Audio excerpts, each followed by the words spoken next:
Hey guys, this is Wildcat Chris Harris, TNA original and one half of 6-time TNA World Tag Team Champions, America's Most Wanted. You are listening to the TNA Cross the Line podcast. TNA Wrestling, Cross the Line.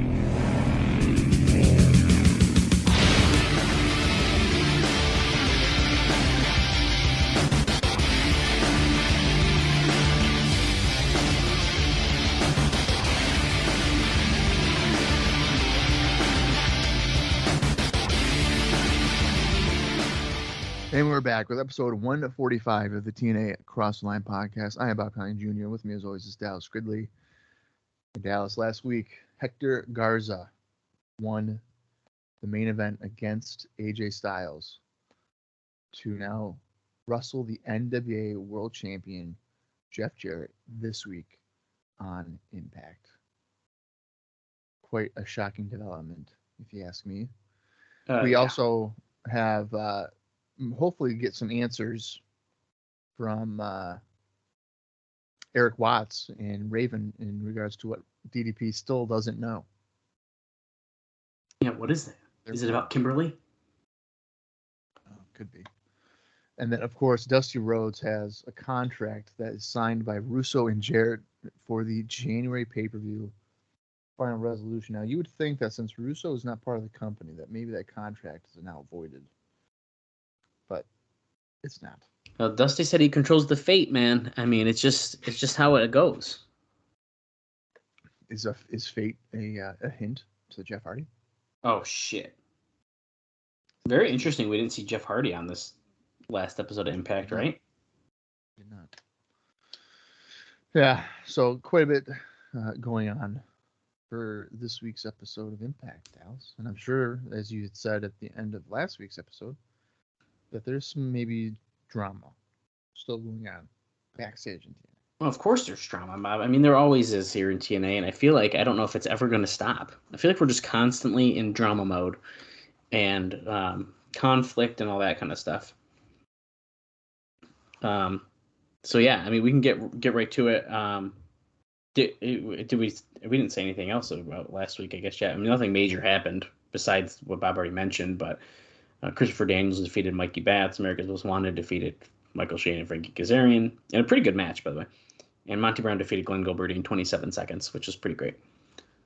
So that's kind of what went down.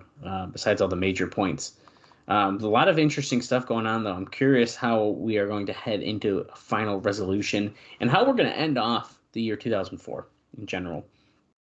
So pretty fun stuff. But yeah, Let's dive right in, man. I'm gonna do some follow up from last week, kind of cover some stuff that I didn't cover. We'll probably mention a few things from the show that we just watched last week, and then I think I have a couple notes that will be saved for during the show. So this I do not think will be even close to as long as the intro that we just had on our last episode, which is great. Good. Sometimes they're good. But, not every week needs to have an hour-long intro before we get into the show. So let me find my spot because I scrolled past it already. Okay, scroll past it again. Okay, so I kind of teased something going on. So we talked about the rumor of the DDP Jarrett and also all that kind of stuff, and I kind of had to stop. And this was where they were kind of teasing about Randy Savage and the match not being great, all that kind of stuff. And I said, we're going to follow up on this. This is part of the same note where we kind of discussed the future plans and all that.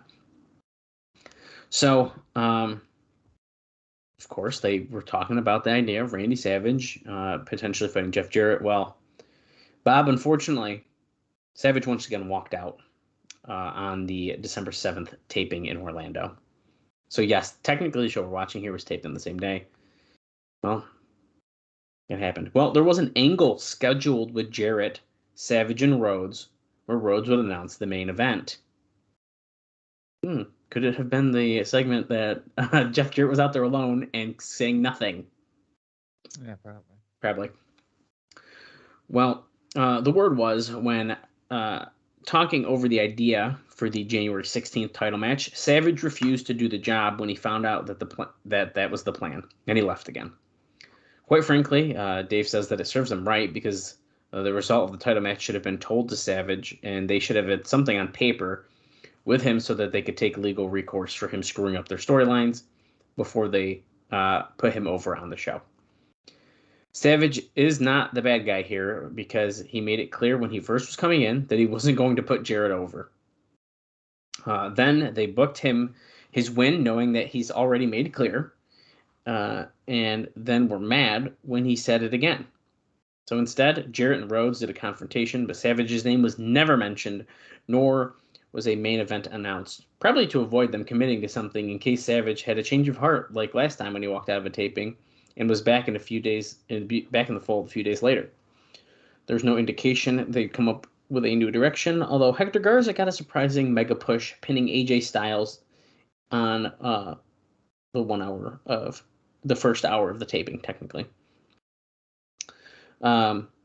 Now, they could also have gone to Monty Brown, who was the idea of the main event on the December and January shows in booking plans a few months ago, since they're already kind of doing this potential plan with DDP being programmed with Erik Watts, because that could potentially be a final resolution match as well. We're all over the place. Yeah. If you can't tell. So January. Yeah. Okay. There's also some other rumored matches, and I don't know if they're going to be announced on this show today. If not, then I'd say it's rumored. So I think we're still good. So I'm going to read these. Potential spoiler if you're trying not to be spoiled. Fast forward a few minutes, but also planned for January 16th are Harrison Storm challenging the new NWA Tag Team Champions Eric Young and Bobby Roode of Team Canada. And it's noted here that when Harrison Storm signed their new contract, one of the things promised to them was a tag team title run in the near future. Apparently, they were led to believe they'd also get the win over Scott Hall and Kevin Nash, who would beat 3 Live Crew. Now, as it turned out, that isn't what happened, and it would have been hard to believe it would turn out like that. There's apparently also going to be an Ultimate X match, or at least at this time, that's what's being talked about. And that's with Petey Williams going against AJ Styles and Chris Sabin. And Dave puts a note that while Ultimate X is TNA's best invention, they're coming off of just doing one on the Best Damn Wrestling event period on November 10th. The matches will be great, but they've destroyed the novelty of the match by doing it so often, he says. So those are some rumors kind of coming up. It's, if so, shaping up to be decent. That heavyweight title match has got to get figured out, though. We got someone else upset, unfortunately, and that's Larry Zbyszko, because he wasn't booked for either the pay-per-view or the TV taping this past week. While he hasn't been on TV every show, he has been booked regularly since he lives in Jacksonville and it's an easy drive. If you remember back to the interview in Orlando when Rhodes and Zbyszko were together, and Zbyszko did a far better promo upstaging him, and Rhodes pitched a fit about it. Well, if Zbyszko knew Rhodes would be booker in a few months, I guess he could have tanked his promo. For whatever it's worth, Rhodes was told he has 6 months to turn things around. So as far as him being booker. So Dusty has half a year to improve it. Yep. Now, you mentioned last week that Jarrett is still, Involved. Him and Dutch. Right. Now, he's still a minority owner, so he's still the boss of Dusty.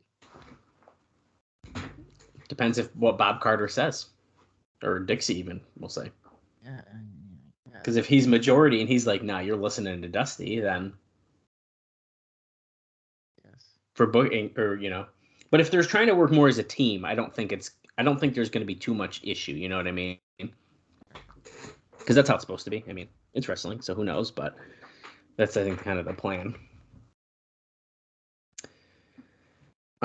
There is, of course, the big emotional high coming off the pay-per-view, but unfortunately it was already gone by the December 7th taping. A lot of wrestlers are coming to grips with the idea that there's a solid chance, Bob, that this thing may not be around much longer. Definitely not 20 years.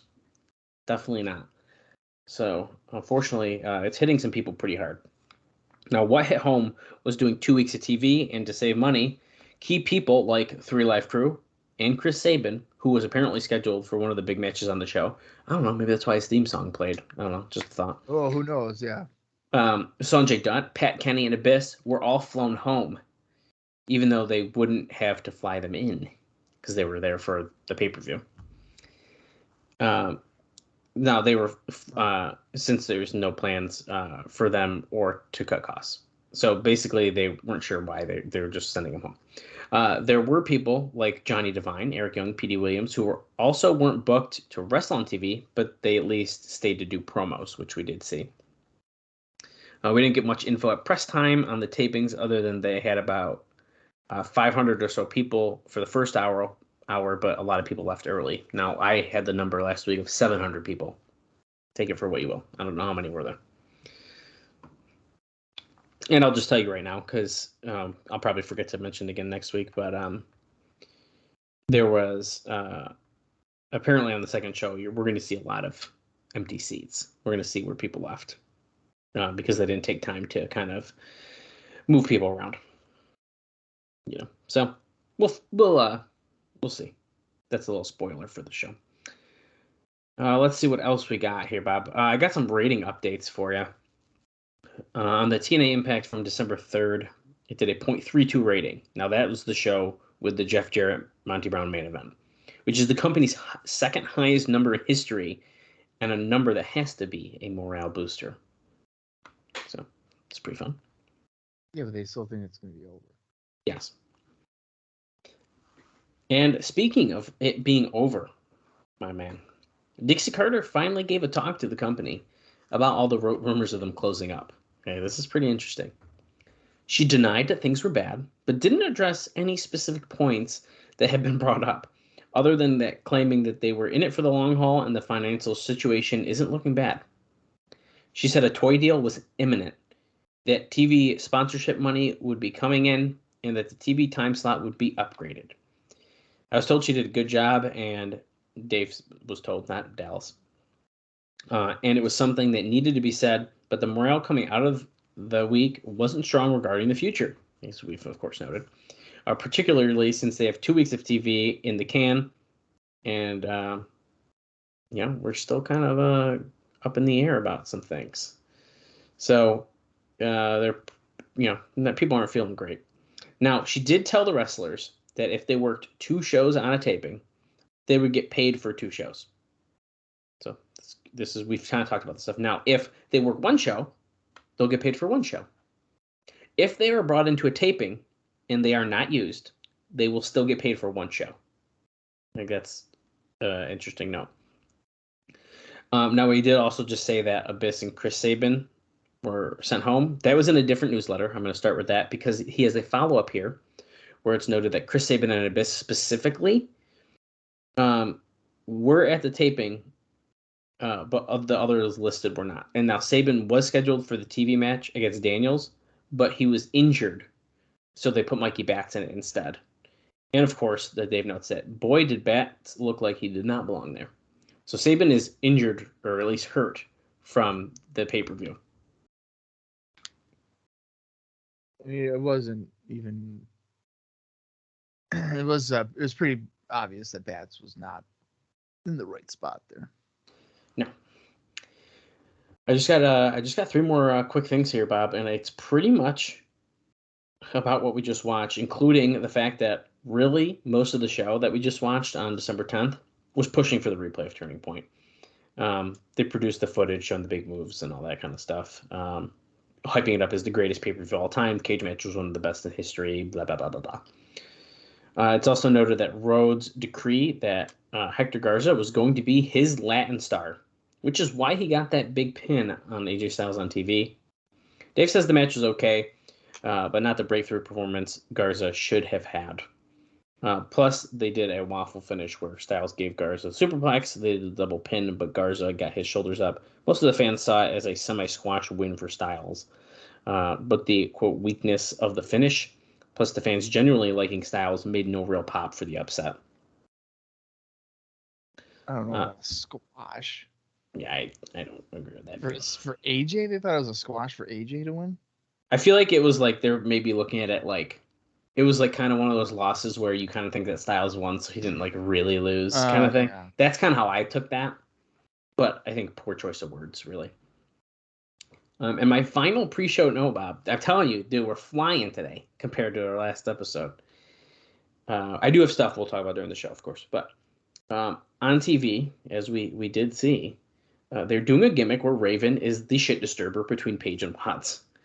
And Dave says it was actually really good. Put Raven back in the spotlight, put Watts in a position that he's in a top program. But it's going to be really up to Watts to deliver because he's got an opponent he's trained with on and off for more than 10 years as his foe. Basically, the gist is that, as we saw last week, that Raven told Paige there's some secret about Watts that he didn't know. Then he talked to Watts about Paige, and that Paige still doesn't respect him as a wrestler. And, of course, we saw him say, like, you got to hurt him. You just got to hurt him. You got to hurt him. So they're kind of it's kind of a really weird storyline. I kind of did enjoy how they're using Raven as, like, playing both sides of it. I thought that was kind of funny. And I'm definitely curious to see where it's going to go. Because how is Raven going to be involved once there's a match or something? So, I don't know. Yeah, I don't know. It sounds like he's just manipulating Erik Watts at this point. I mean, yeah, I think it's mostly what's happening. Right, what? But he's playing the mind games with DDP of like, oh, you didn't know about that? Oh, okay.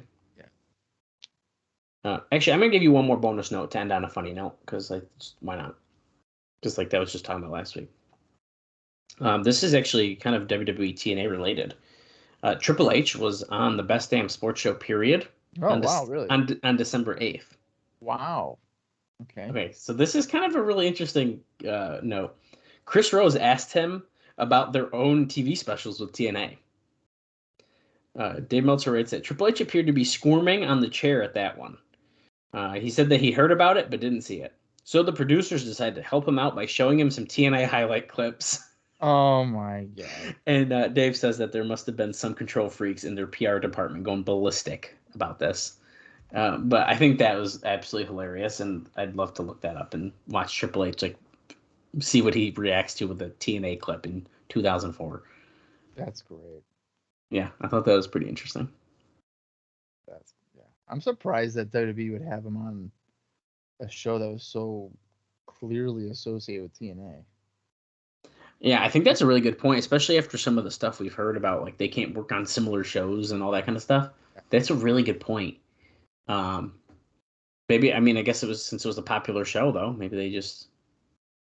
Well, it's positive for FS1. I wonder if it was so booked in advance they couldn't, like, get out of it. Oh, it could have been that. Yeah. So, and it's not, and we've seen, even on that special, like, Goldberg was there, The Rock's been on it. So, it's probably not completely uncommon to have them there. All right, let's jump right into it. Let's do it, man. Nice and quick here this week. December 17th, 2004 episode of Impact. Runtime is approximately 51 minutes and 28 seconds. So if you want to watch along with us, head over to Impact Plus or find it in your own personal collection as well. I'm going to count down from 3. And when I say play, that's when we're going to start the show. We're going to see Hector Garza against Jeff Jarrett in what I would only assume is the main event. So here we go. 3, 2, 1, play. This is TNA.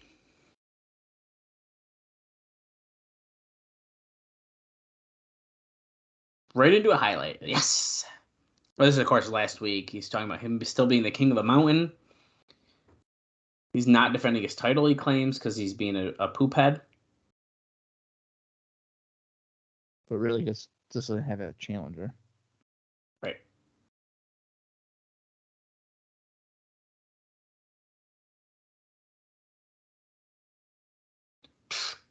Dun, dun, dun, dun, dun. That music is Chris Sabin's music. Yeah, wait a second. Maybe he's a challenger. That'd be different. Right. Why are they using Chris Sabin's music everywhere? I don't know. Well, because it's good for one. I mean, they're talking a lot about the title picture here. Now, did we noticed last week a lot of people were talking about the NWA title, right? Mhm. Apparently, Dusty has told everyone in their promos, whether that they're in the title picture or not, to at least put it over as the ultimate prize in wrestling, Well, which it makes a lot of sense of why it's being brought up. yeah, I don't hate that. It's the philosophy that you take one thing and you have everyone talk about it, and fans think it must be important because Mm. even people not in the picture are bringing it up. So I think the most obvious case with that was when Team Canada brought it up, because it's like, Right. what? Because like they ain't gonna fight for it, not right now. No, I like that though, because that is the ultimate prize. So if everybody has a focus on it, it kind of elevates the title. Yeah. I mean, the show we're watching right now. Sorry, not about to. We're watching it. It means technically Dusty's third episode of Impact, maybe fourth actually. But I feel like things are kind of going in a good direction here. Do I really feel like it feels that much different than it has? No, not really. And honestly, if we weren't reading about some of this stuff, I don't know if I'd pick up on it super quick. So like, there's that too, I guess. Well, I think we would have noticed that everyone is talking about the title. Well, the last week was very obvious. Yeah, with Team Canada.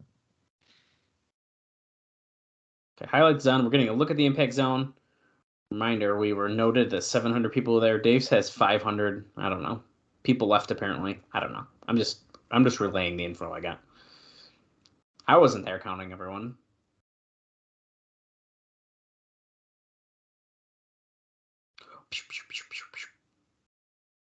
They should cut down on the pyro maybe for the budget. Yeah, that's such a major concern. Oh. I want to point out. I mentioned to Dallas. Last week I mentioned, hey, AJ. Well, there was one indie note, and it was for AJ Styles, and I proceeded to not say it because I'm a genius.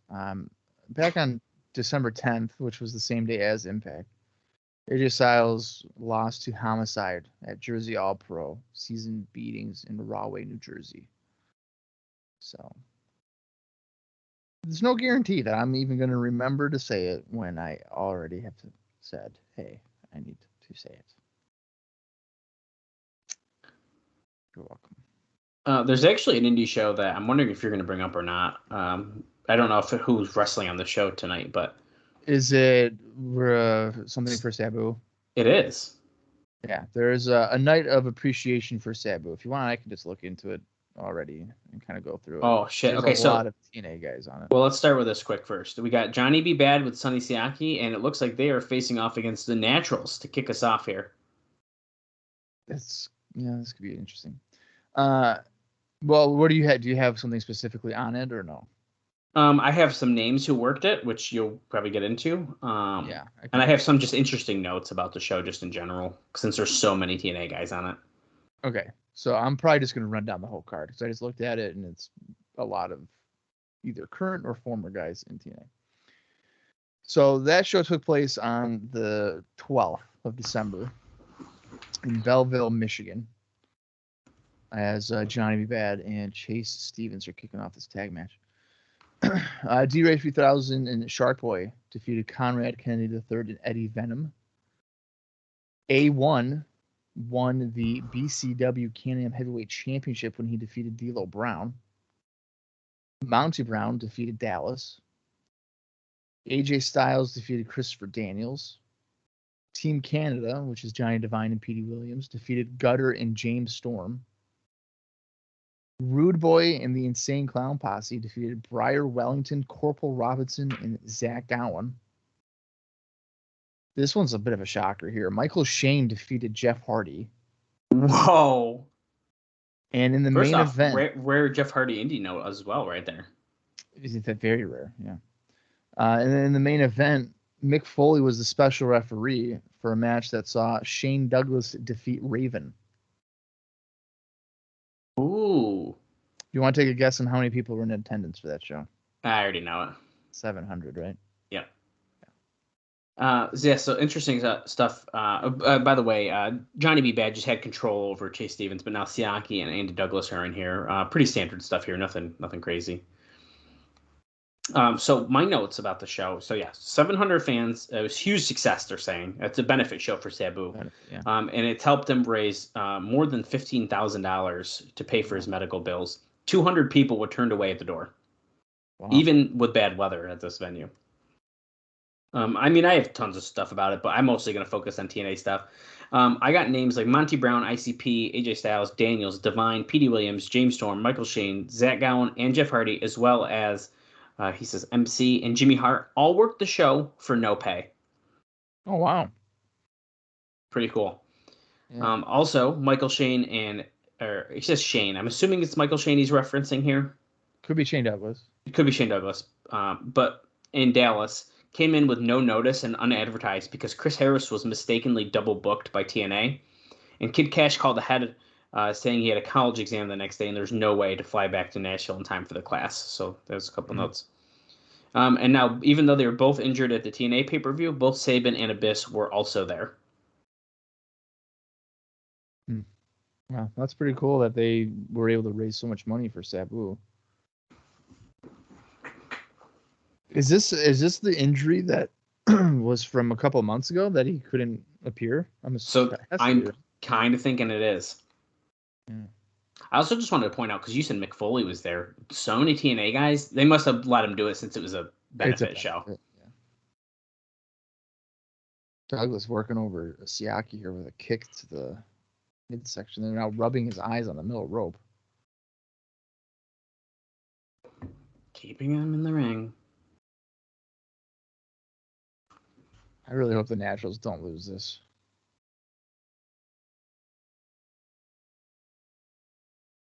Chase Stevens with some strikes here to Siaki. Drops him to his knees. Siaki responding with forearms, but Douglas cuts him off from behind and then sends him to the floor. And by floor, I mean apron. Siaki hammering away.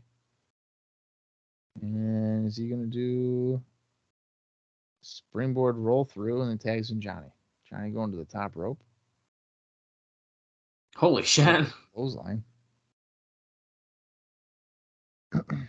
I'd just like to add that still Johnny B. Bad is here longer than I expected. Yeah. Knee lift. And you don't like these knee lifts. No, I don't like those, dude. It's like one of those things where it's like you can very obviously see him like slap their back, and like the way he just does it, like it's just like one of those moves that just bothers me. Siaki and Johnny whip both the Naturals into each other. They're going right after Andy Douglas, a double team, but Chase Stevens climbing up to the top. Oh, he gets crouched. Him. Holy shit. Big double backdrop. Up into the lights, that's right. Fucking wicked eye. Is Johnny going to hook him for a Hurricane Rana? You said he doesn't do this anymore, so let's see. Oh, yeah, he's going for it. He didn't do it last time. He's properly, he's... Oh! Douglas held on to Stevens. Okay, come on. Rudy Charles jumped over the feet of Chase Stevens that were up on the rope. But, wow, big win for the Naturals. Stevens with his feet on the ropes was able to pin Johnny B. Bad. Now, here's the thing. We cannot play this off as a fucking upset because they're former tag team champions. I know. So I really hope we're not trying to play this up as some kind of upset. Dude, the fans have spoken about Turning Point. Did you know that? Did they spoke about it? I mean, I've heard a few times. Now, since they're showing the thing here, I have a Elix Skipper interview notes. Okay. And it's about. Oh, I scrolled up too high. Hold on, I gotta find it again.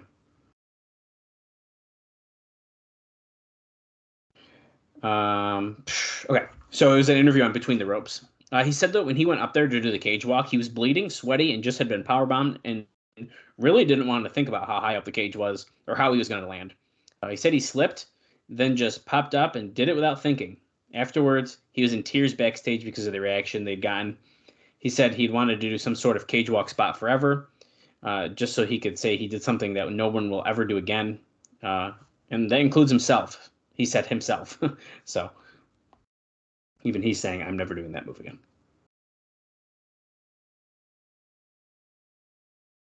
So apparently it's kind of he kind of wanted to do it the first time they did the cage match, which I think is kind of interesting. Well, he would. Dude, just $10. Full size Turning Point poster. Do you have that or no? I do have this poster, and I have it signed by a lot of people on the show. We're shipping available in time for Christmas. We're kind of late. It's December 17th. Universal Parking Garage. There's a sign we're seeing. Directive Authority Office. Oh my God, he's in his truck.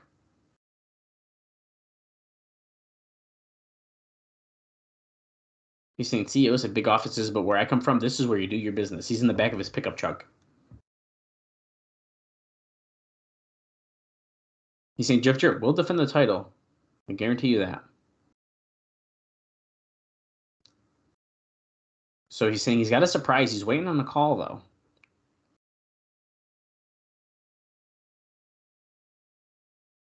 Petey's going to defend the title. We know how good that is. Hope someone's knocking on his door. What's Tracy? Somebody knocked on his bumper. Well, she wanted to congratulate him on the pay-per-view. Gave her goosebumps. If it wasn't for you, I knew we wouldn't be able to do it.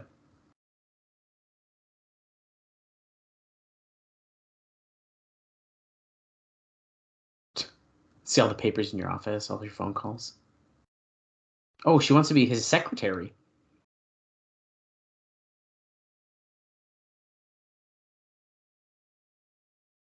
Oh, she fell. She fell right onto Dusty's lap. This is so stupid. Oh my God, this is so stupid. It's in the seat. The phone's in the seat as she's bending over. Okay, Dusty. She's gonna do good. Yeah, so I think he referenced Petey Williams' Ultimate X match there. Dude, they're doing TNA awards. TNA.com, TNAWrestling.com awards. Tag Team of the Year, Frankie Kazarian and Michael Shane, or Did they win? No, you can vote now. 3 Life Crew is a nominee. The Naturals. Well, I like the music. The New York Connection. Yeah, okay.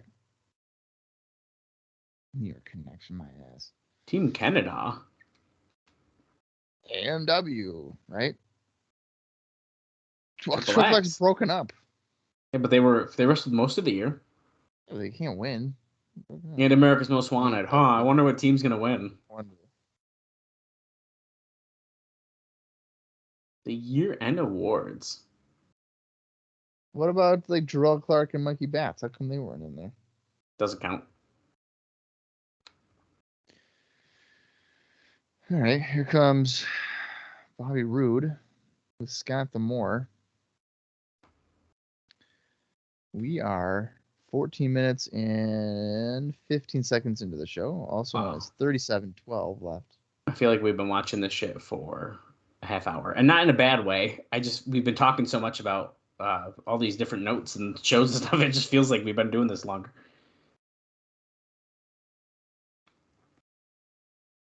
Oh, here we go. Again, Jeff Hardy.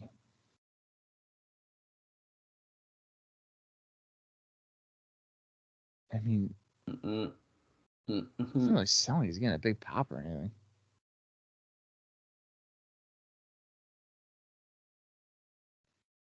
Oh, he almost slipped. I mean, he did just spit water everywhere. He almost did a Juventud Guerrera on Nitro. Okay, Lance, I need you here. Jeff Hardy has that shirt that you want, but it's in green. It's different. It was black before with a white logo. Now it's green with black. See, that person has the black and the white one on. So Bobby Roode versus Jeff Hardy. This would be a main event title match in like 2011, 2012. I know. I was just going to say, didn't they fight for the title? This is kind of crazy. Okay, and Lance, I also need your opinion. Do you like the green one better or do you like the black one better? I like the green, I think. The green looks pretty good. Oh, catches the kick.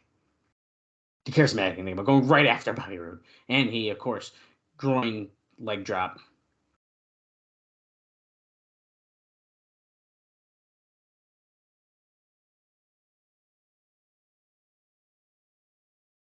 Oh, shit. Going for the Whisper in the Wind and gets pushed off the post outside the ring, hits the guardrail. And now D'Amore going to lay some punches in here on Hardy.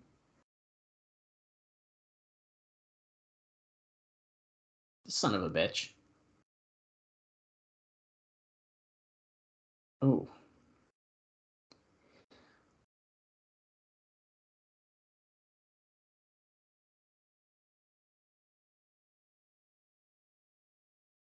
I like how it made a big deal that he sent him to the floor. Well, dude, he went off the top rope. Yeah, but it's not like that's never happened before.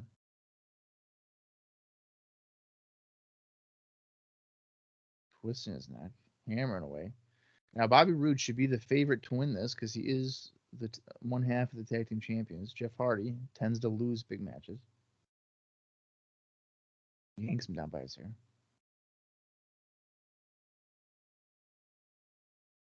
Yep. And neck breaker, like he's Rick Rude. I love it. 1, 2, kick out by Jeff Hardy. He's choking him. He's injured. He's hurt.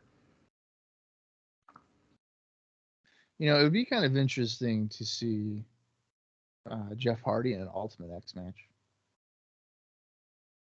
Yeah, it would. I don't think he's in one of them, doesn't he? No, but I'm saying like at this time. At this time, he yeah. definitely is in one. I've never seen it, but I know he's in one. Jawbreaker. No, but like 2005, go for like the X Division title or something. If you're not gonna give him the world title, you might as well put him in the X Division. I agree with Tornado that. DDT on Roode, and they're both down. And you know what? I think I'd turn him heel in the X Division, Jeff Hardy. Would you really? I think I would. I, for one, very much enjoy his heel run when it happens. Like a lot.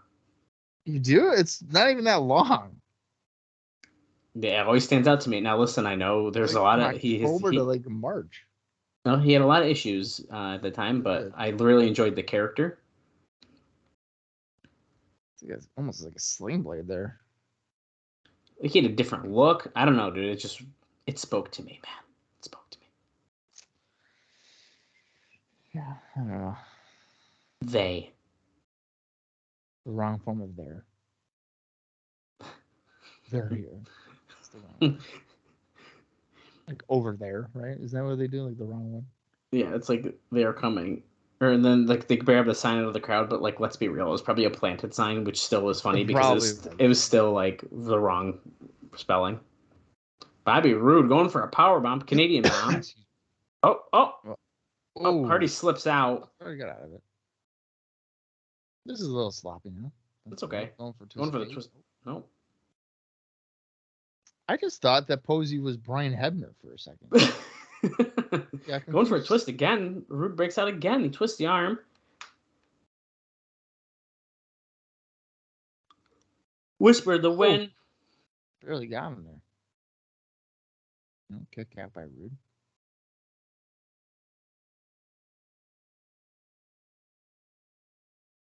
He left by Roode, clubbing him over the back. Hooks him for a suplex, and Jeff counters, kick to the midsection, twist of fate, and he hits it to knock down Roode, who is conveniently set up for a potential swanton.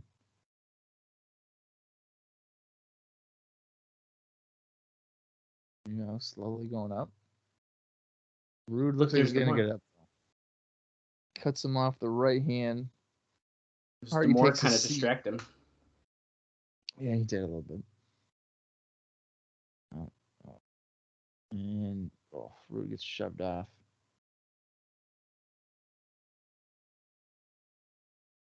Swanton. I might do it.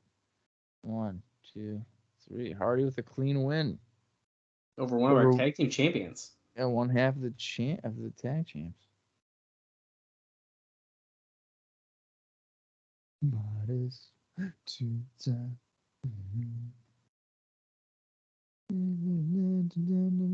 Okay, turning point thing again. And the Fans have spoken about Turning Point. Yeah, it was a good show, and it's gonna get to the point here where I'm gonna hate it now. Yeah. Well, DDP did an interview on Interactive Interview Radio Show where he praised the pay-per-view, saying that it was better than anything WWE has done in years. So that's where that quote's from for you. And he also said that TNA was the first time he had fun in wrestling since 1998. What was that? He said it was the first time that he had fun in wrestling since 1998.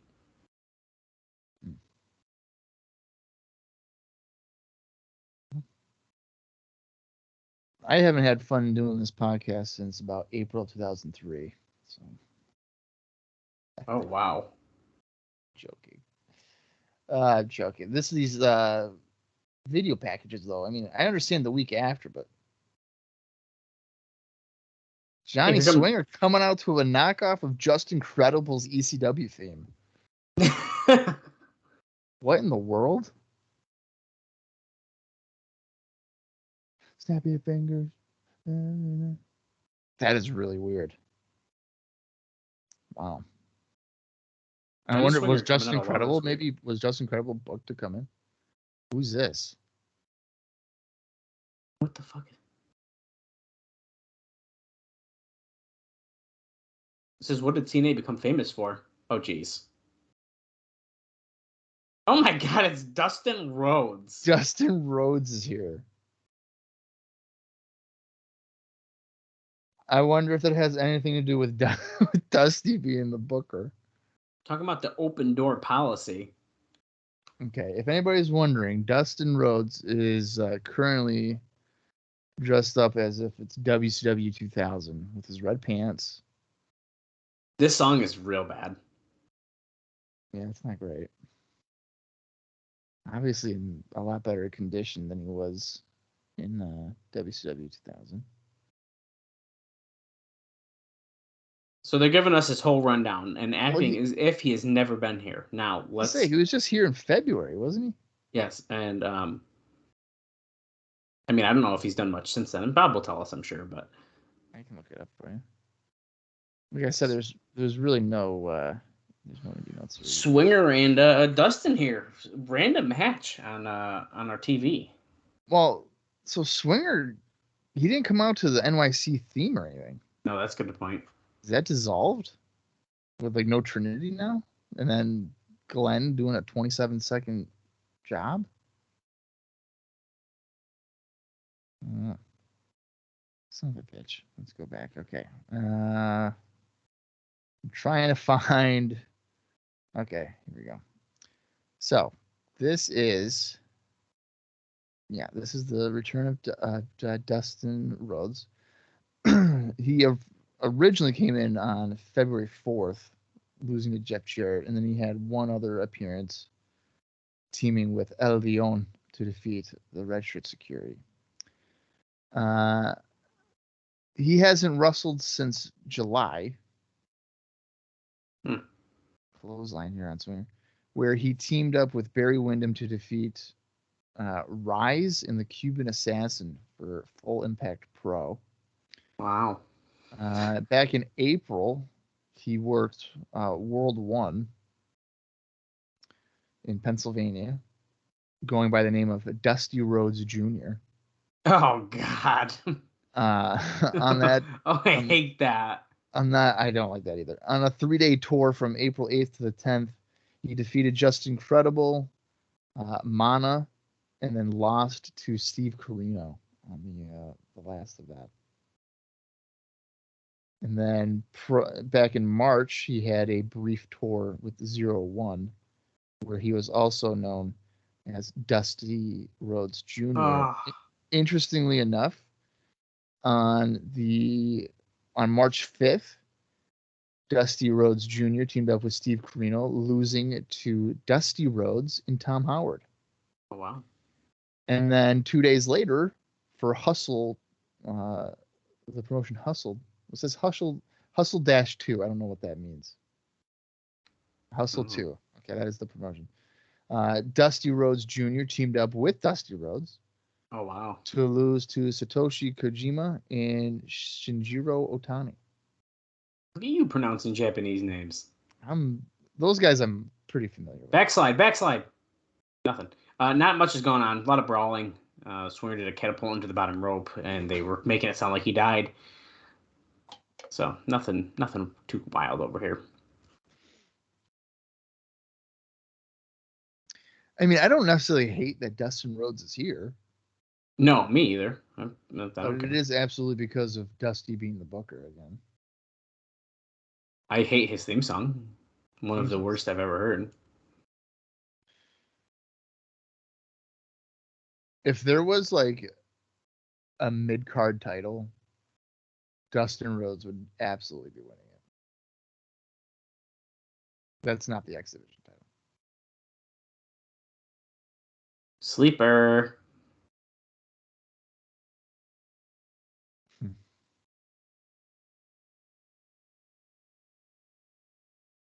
His size. He's able to get out as he gives like an open-handed punch, otherwise known as a slap, to Johnny Swinger. I don't think I've ever really noticed how tall Dustin is. Dustin's tall as fuck. But I don't know if maybe it's how the camera's prompted here, but it's like very noticeable here. Oh, what that in was the world? Dustin was going for a snap power slam. And he fell, and Swinger immediately pinned him. I mean, guess a good cover, but a good. Well, I don't think Swinger was anticipating to take it. No. Kick out at 2.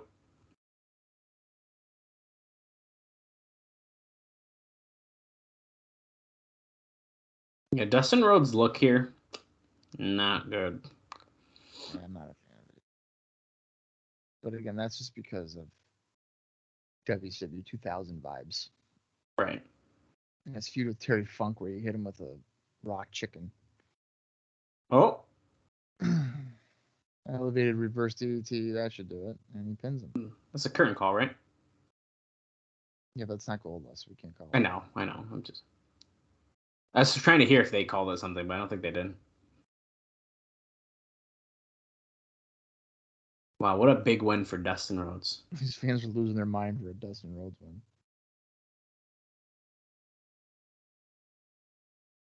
Okay, and we go to commercial and another replay thing. Well, Bob, there's all these rumors about the demise of the wrestling channel in the UK. We've been talking a lot about this channel. Oh, yeah. Well, the director of programs, Sean Herbert, sent out an email on December 10th saying that the ratings for the station have been disappointing and the company hasn't been able to bring in enough money to cover the costs. And guess what? There's other news because they're also in negotiations with TNA about showing Impact on this channel that's going down. So that's fun. I'm surprised that it didn't do better. I know. We're getting that final resolution video package again. And hey, on that note, Bob, this is just a fun fact. It's nothing big here. There's a pay-per-view every Sunday in January. Pride on January 2nd, New Year's Revolution on January 9th, TNA Final Resolution January 16th, King of the Cage show on January 23rd, and the Royal Rumble on January 30th. Also, WWE's doing 2. I think I remember when that happened. Yeah, I remember that too. That's kind of bizarre. Shane Douglas backstage with Dustin Rhodes. Long layoff. He hasn't wrestled since July. That's the reason right there. Saying it's the greatest professional wrestling organization in the world.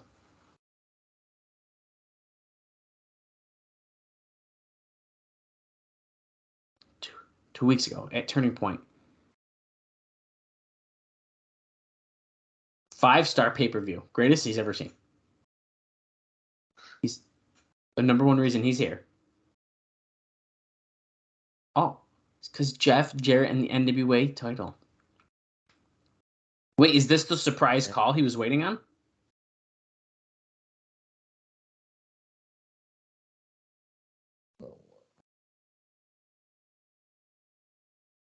We know who your dad is. Come on.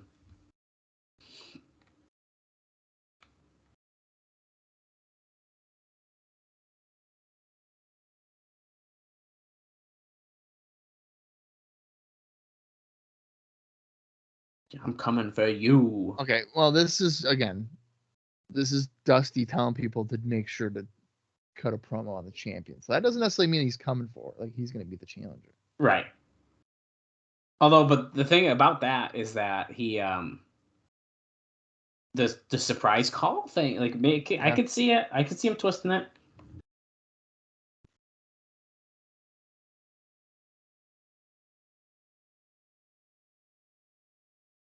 We're getting a video package here of DDP and Raven and Erik Watts. Raven kicking out of the diamond cutter, a rarity. And then Erik Watts was like, "No, I'm gonna turn on you." Clotheslined him. I'm going to give you a little preview for next week, Bob. I have a really interesting note about Dustin Rhodes. And all I'll say is that backstage promo was not the only promo he cut on the show, and it may or may not have aired. So he cut a different promo. Yeah, he cut an in-ring promo that ended up getting nixed. Oh, no. We'll talk about that next week. So I'm assuming it would be after the match. Yeah, I think it was after the match that they cut it.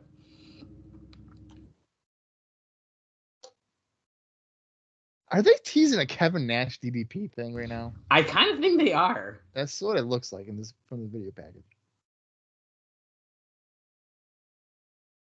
You don't know, do ya? What are you talking about? Watts in the thing. He's so vague. I love it.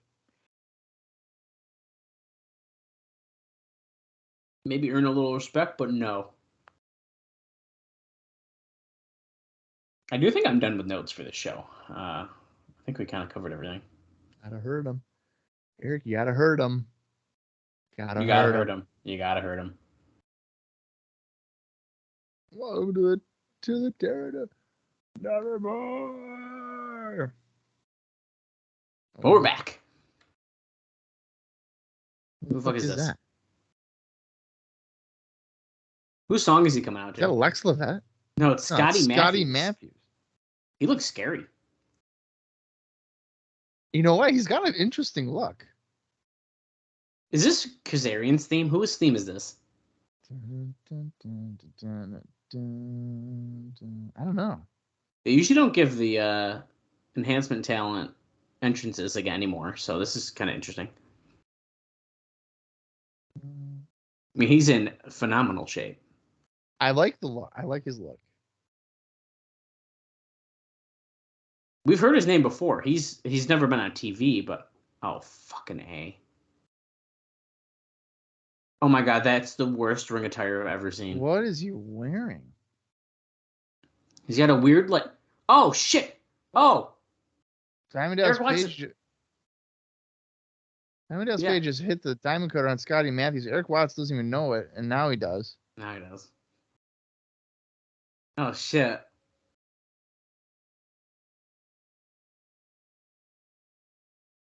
I'm kind of bummed out about not seeing Scotty Matthews wrestle. I don't know why, but he has a good look. Scotty Matthews. I'm gonna look him up right now. Let's see if there's maybe a match or something.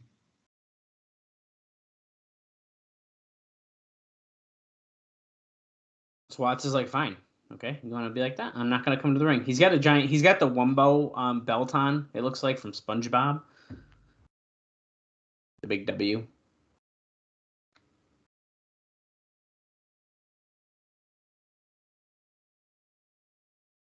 Okay, so there's definitely some matches here for Scotty Matthews.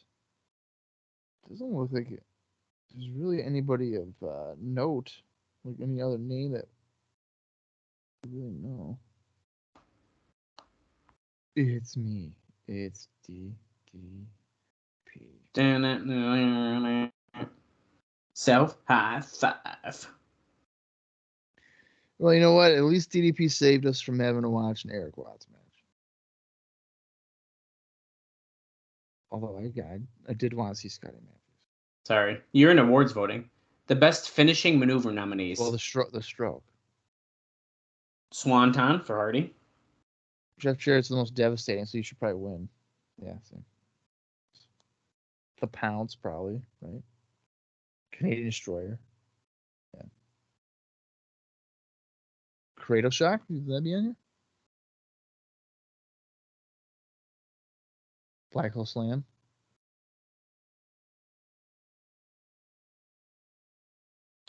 Powerbomb.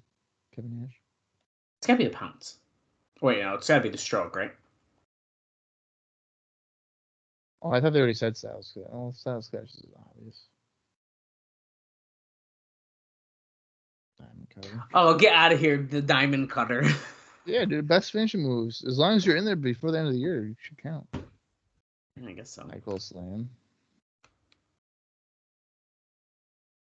The Raven Effect. Even Flow, whatever. No. Yeah. The Raven Effect. I like the music. 630, Draw Clark. No, because they know he'd win. Yeah, he would. I'd vote for that. The Crossfire. Jason Graff.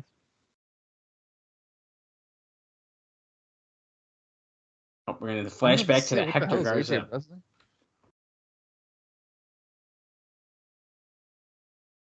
So we're getting that bilingual commentary throwback. Yeah, Hector getting arguably the biggest match of his career against Jeff Jarrett.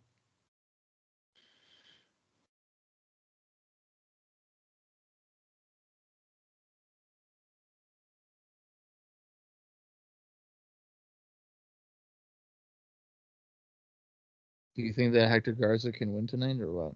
No. Wow. Against Jeff Jarrett? Right. Come on. It's Jeff Jarrett. Yeah, but come on.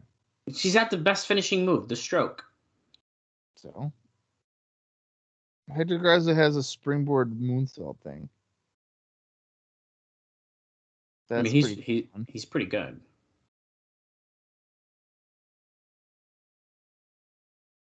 Wow. Hector Garza, and here we are with the same music that was in that video package. So Time for the Impact main event here. and we have 13 minutes right now left in the show.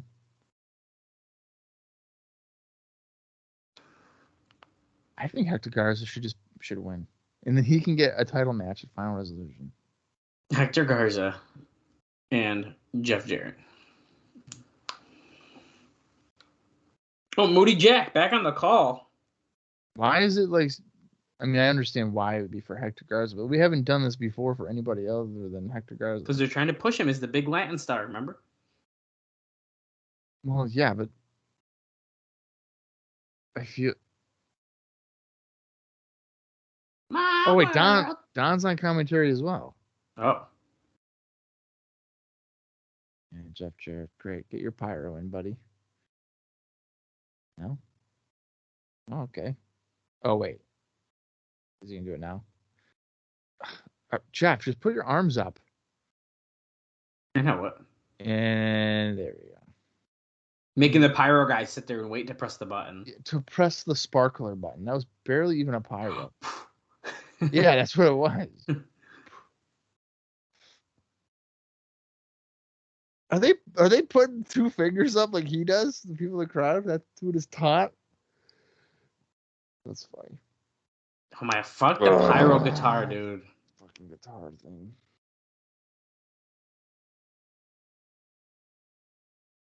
In my world.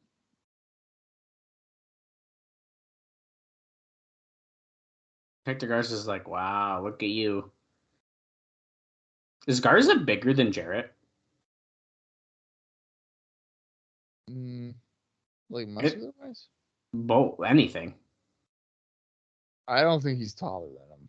Dude, it's so fucking close. I'm looking it up. Jarrett's billed at 6 foot, which I think Garza is like probably 5'11". He's billed at 5'10". Okay, it's really fucking close. The thing is that Jarrett's billed at 6 foot. I don't know if he is. No, I don't think so. Jarrett's probably 5'11".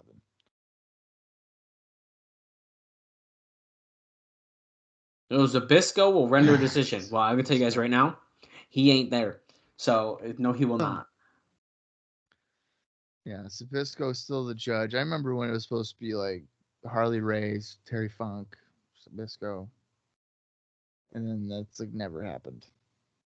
We never saw half of the names of the championship committee. Yeah. Yeah.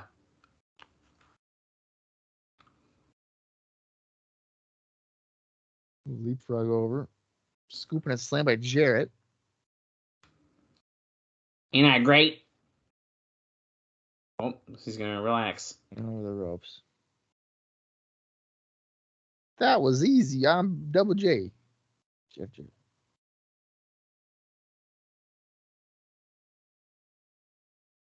Let's go, Hector.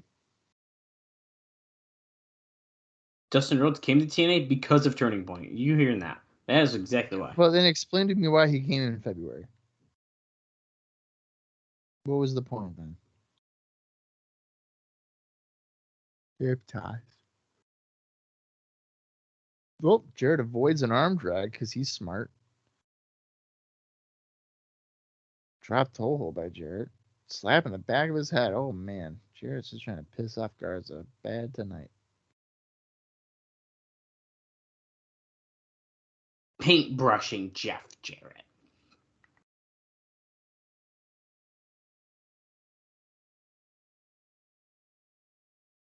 Ooh, slaps him in the face. Garza responds with a slap in a right hand. Dropkick by Garza. Sends Jarrett into the ropes. Drop down. Leapfrog. Drop toe hold. He's going to slap the back of his head now. I knew it. Little payback. Slap in the back of the head. Oh, shit. Close on Jeff Jarrett out of the ring. Falls to the floor. Is Garza going to do it? Is he going to dive? Is he going to baseball slide? Definitely dive. Whoa. Stopped. Jarrett's like, I thought about it. Slingshot, crossbody. Oh, yeah, we're going to commercial. All right, so there's 11:51 in the match remaining. Time limit. So let's see what comes back. How much? I say there's gonna be 7 minutes. Yeah. Dude, you can buy the best of AJ Styles and the best of America's Most Wanted. Christmas delivery available. I've I always still think hated it's... best ofs. Like buying a DVD of it. I'm a sucker. $44.95 plus shipping and handling. For both? Yeah. This year, my resolution is to be a better musician. Improve my table.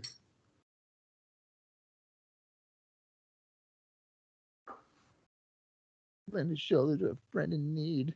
Pose. Our resolution? Because they're perfect. They don't need any of that garbage. What's your resolution? No, 9 minutes. 9:17. Non-title, of course. Ooh. There was a drop in Jarrett over the railing. Gut first. They're back in the ring. Top rope Garza. Misses a missile drop. That's probably going to lead to a figure 4 or something. He's going to hold his knee. Like, oh, my knee hurts. Garvin stomp here by Jarrett. Moody. Jack Melendez.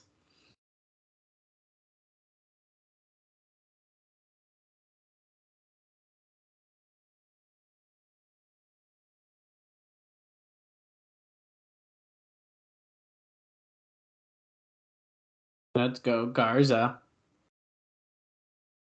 Oh my God, there's a Let's Go Jarrett chance too. Are we serious? Well, here's the thing. I thought maybe they would, because the fans are probably more aware of Jarrett. Yeah, that's a good point. Bob's favorite move. Jarrett jumps on him while he's laid over the second rope. That's my favorite move. I mean, Bob talks about it all the time. He sometimes tries to do it to the dogs at home. Yeah.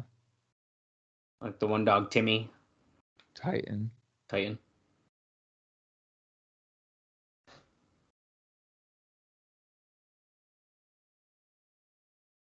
El Torito is Hector Garza's finishing move. I had no idea that's what it was called. Tree of Woe, and he just does a running knee lift. Okay, that was dumb. He just kicked him. I mean, I feel like you got to do a baseball slide drop kick there, not a running knee lift. Now he's choking him out. That's great.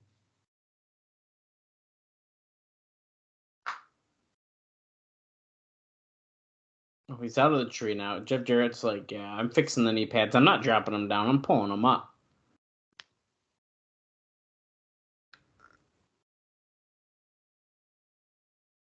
If Hector Garza gets the win. TNA's saying if Hector Garza won, maybe he'd be in line for a shot at Final Resolution. I think that's a really I feel like long ago we did talk about the idea of Hector Garza being a potential contender at one point, didn't we? He just doesn't look like he's an X Division guy, so I feel like we at least talked about it. Well, that's why I agree. I'm saying I wouldn't hate it. There's no reason why TNA shouldn't be doing different things. Rehashing things from 1997 is not going to get you a huge buy rate or something or great ratings. Not to say that Hector Garza necessarily would, but it's something different. Right.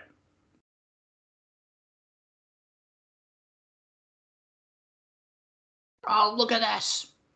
Like, I would rather see this than Jarrett and Dustin Rhodes. Well, let's just hope that's not the case. Jarrett and Erik sends Garza into the ropes. Garza ducks a clothesline, leaping clothesline of his own. Kicks in the midsection. He's going to hook Jarrett for his scoop and a slam. Finish him off, Garza. He doesn't know what corner to go into. Kicks Jarrett in the midsection. Kind of fix the hair. Of course. Forearm. Another forearm. Who's this guy? I think he is Tito Santana? El Matador? Oh. Garza going for a boot. Slaps Jarrett. Tornado DDT. Got it. Uh-oh. That might be it, folks. Although I'm sure Scott Hall and Kevin Nash are still there, right? I would assume. You're the guy that's got all the notes. I would assume that. I wasn't told they left. What if but now Randy we've Savage comes out? Well, I'll do the job, brother. I'll do the job, brother. He unquits. I thought he was supposed to win that title. Savage. I guess not. Dramatic kick. Well, I guess he was. I guess when you say I'm not gonna job to Jarrett, you just assume that he would win the title. Yeah. I'm wondering if we're ever even gonna hear his name again, or if they're just gonna No, Garza bumped into the ref after missing a splash in the corner. Oh no, shit. the guitar. The referee is definitely conscious in pointing at the guitar, saying, "No, don't do that." Oh, Andrew Thomas takes it away. Oh my God. A roll up. 1, 2. No, Jarrett kicks out. 4 minutes left in the match. Or the time limit. Wait. Scott Hall. Scott Hall's wearing a different shirt than you had in that backstage segment. Is it? Well, it's a different tape. Oh, wait. It's a different taping. Yeah. Different episode, I mean. You're right. Damn it. Garza drop kicking Scott Hall. How come Andrew Thomas isn't calling for the bell? They've entered the ring, and then that should do it. That should do it. Andrew Thomas, you son of a bitch. That's a disqualification. They're saying it on commentary. Double drop kick to the outsiders. Interesting booking here, making the outside. Did you see that? Mm-hmm. He went to call for the bell. Garza didn't want it. Andrew Thomas had to tell him to grab my arm. He was like, grab my arm to stop the bell. That's funny. Garza going to the top rope. Oh my God. Oh my God. Moonsault pretty fucking smashed him with the guitar. If we're gonna allow this, this is insane. 1, 2, 3. Jarrett pins Son of a Garza. bitch, man.